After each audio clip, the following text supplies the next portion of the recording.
Now is going to be my favorite part of the day, which is that last night I had the wonderful opportunity to lead a creative writing workshop with the Dougy Center's young adult group. And we are going to get to do a panel. So this is kind of like reporting in real time. You are going to see their wisdom in action and get to hear from them. So I would love to welcome to this stage Michelle Bean. Woo! Sarah Hecht,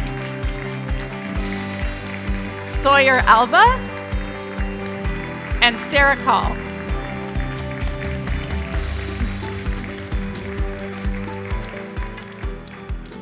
Thank you.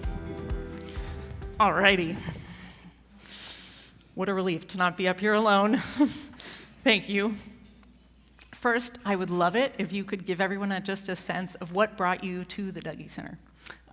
Michelle, can we start with you?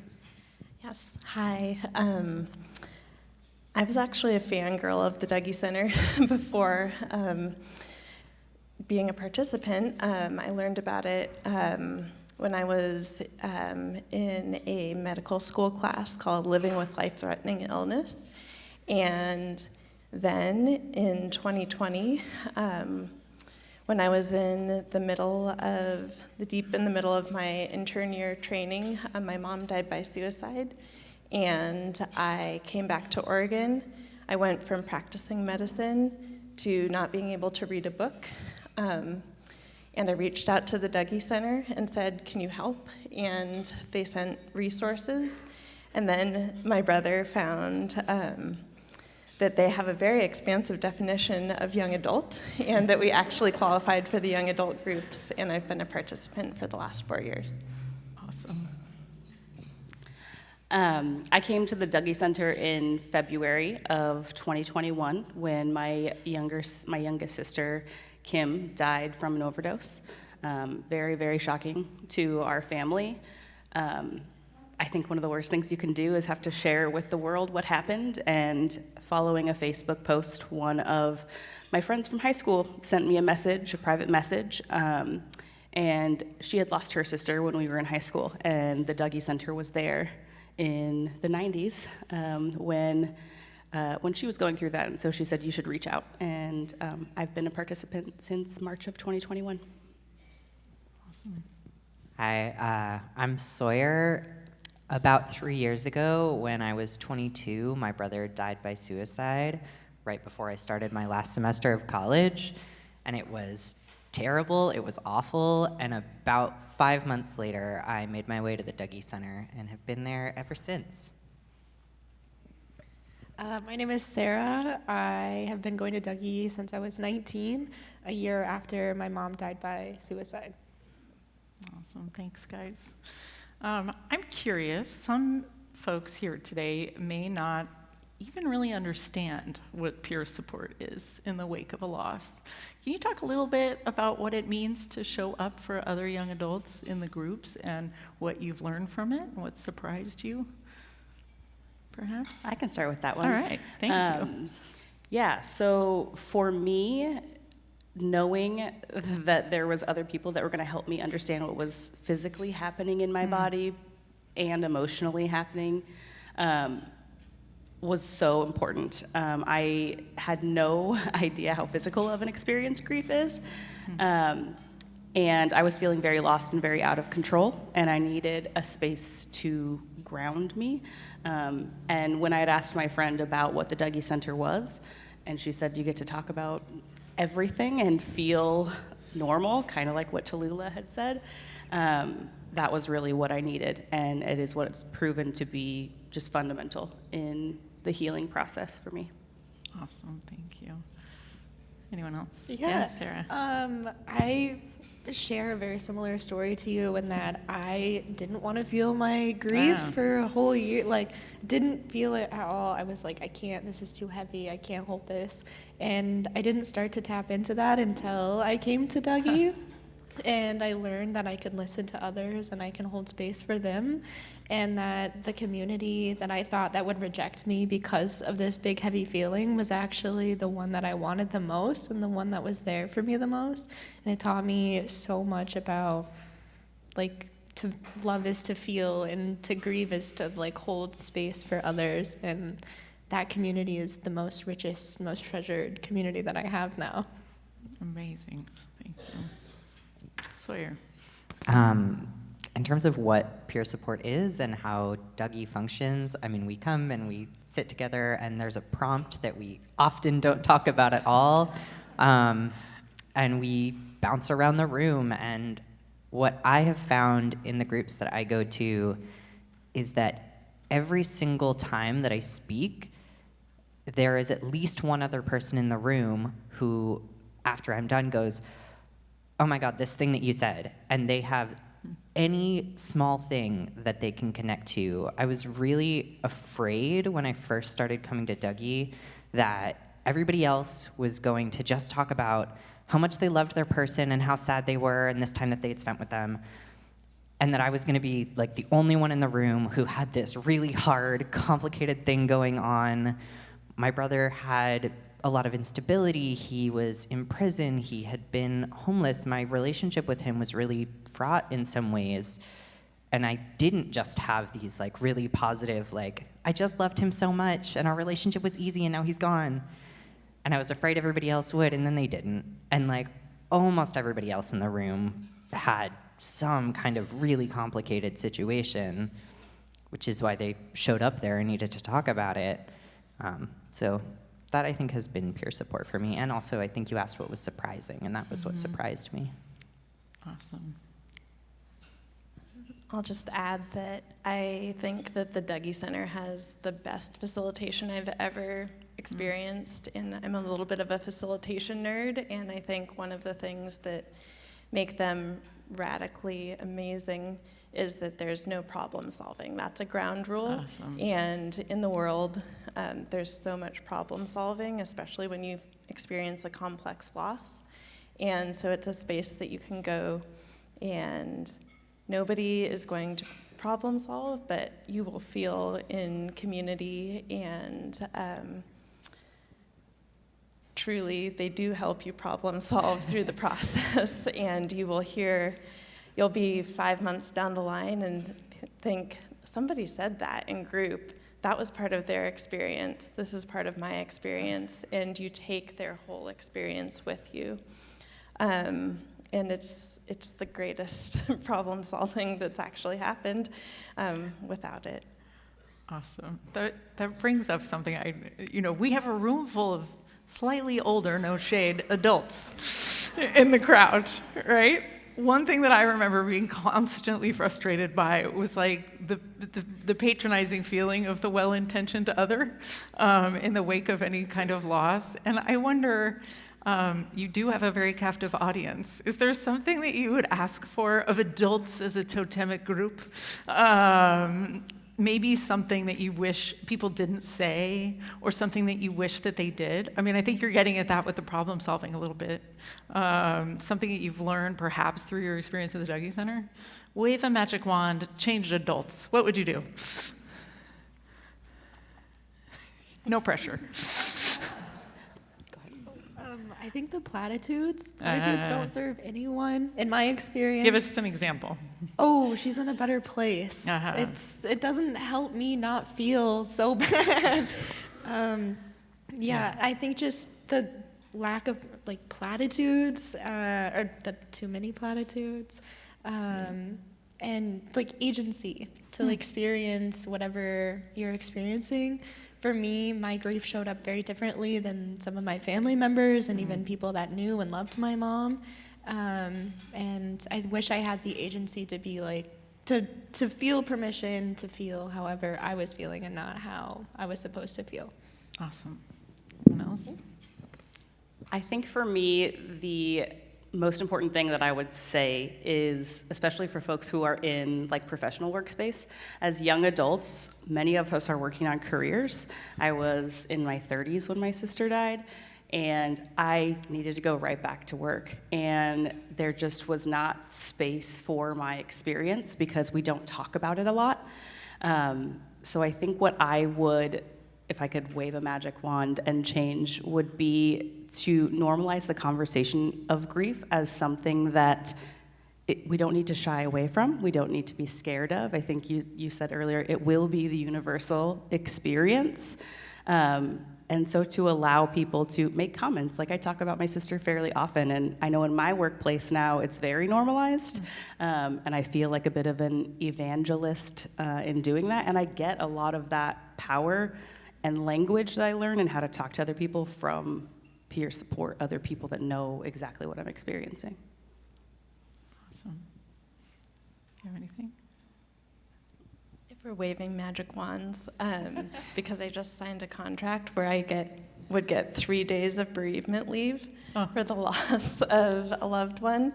If you're only going to give your employees 3 days of bereavement leave, at least connect them to a place like the Dougy Center, because it certainly spans beyond 3 days. Hear, hear. Yeah.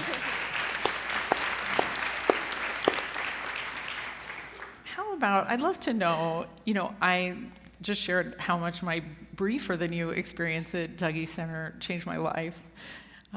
What kinds of things do you bring and find yourself bringing outside of the workplace? That was an excellent example. From the grief groups, particularly in the context of peer support, into other areas of your life.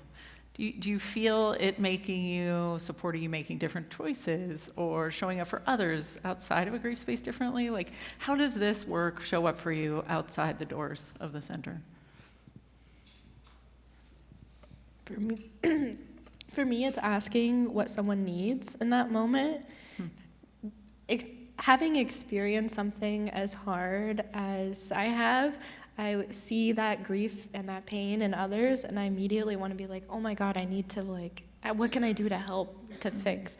And I think going to Dougy and listening to others, it's not always trying to fix, but it's listening to, do you want to talk about this, or do you want me to just be here with you? And I think that's been really important to me and something that I've taken away and put forth into all of my relationships. Awesome.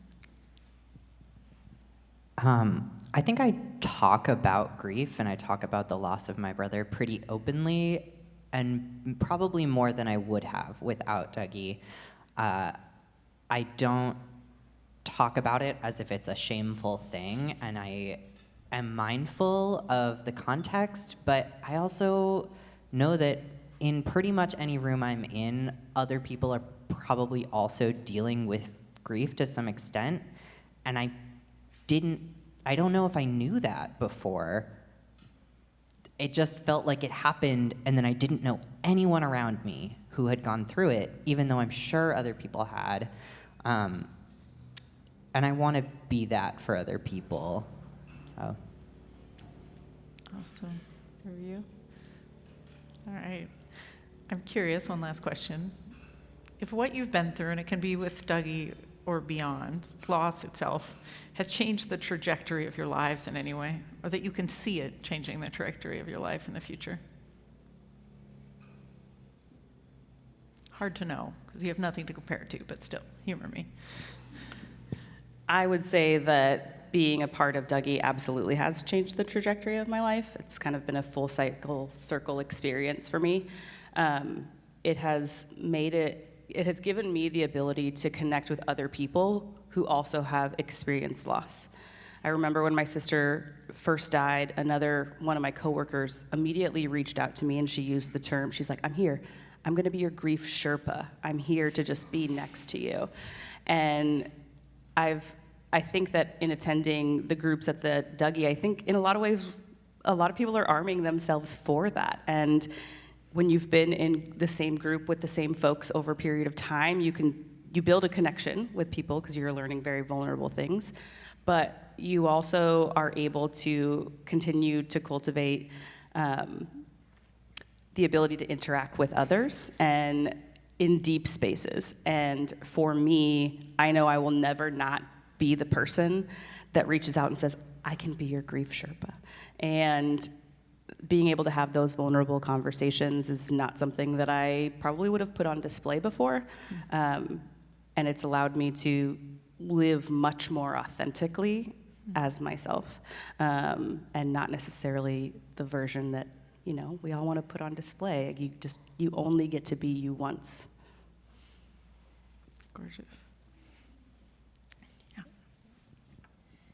I think Dougy absolutely changed my life. I think it saved my life. I had just moved to Portland. I didn't have any, my mom was my family, and then I had just lost her. I didn't know anyone here. So coming to Dougy and seeing other people my age experiencing the same things that I did and feeling not just like showing up somewhere, but feeling like I was actually seen and accepted and held while I was experiencing those feelings and big, heavy emotions, gave me the strength and courage to keep holding them and hold that space for other people. I wouldn't be here without Dougy. Well, Sawyer and then Michelle. Oh, thank you. Yeah. I think that the loss that I experienced, fundamentally changed me. I think I am just a different person than I would have been otherwise. I became more of an adult very, very quickly. And I also think that if I can come away from it with anything positive, it's that I care even more than I did before about the things that I care about. We talked a little bit last night about grief and anger becoming activism.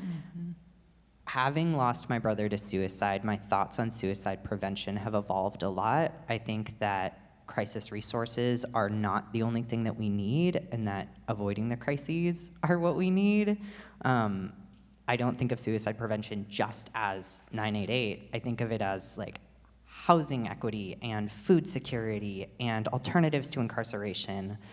And I think about that stuff much more deeply and with more passion and with more nuance than I did before and would have otherwise. Gorgeous. Well put. Michelle.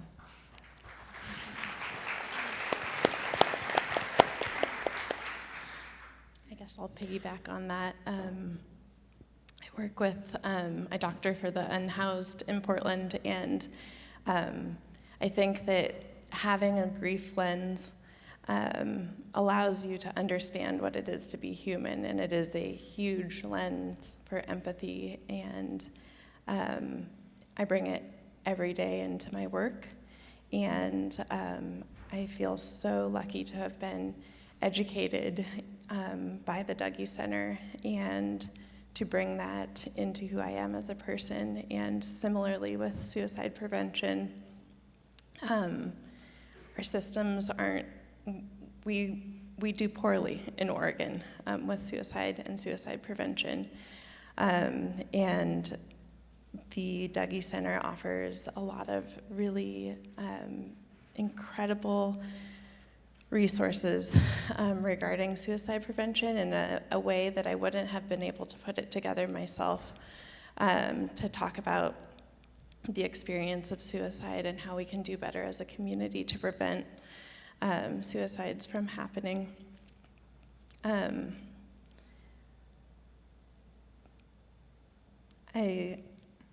Doing great. There's just so much that Dougy brings to this community, and as everybody's alluded to today, this was the place that it started, and I think that that's something that I'm incredibly proud to be an Oregonian, and that this is something that we reared here and that we should continue to be proud of and put our resources into. Awesome.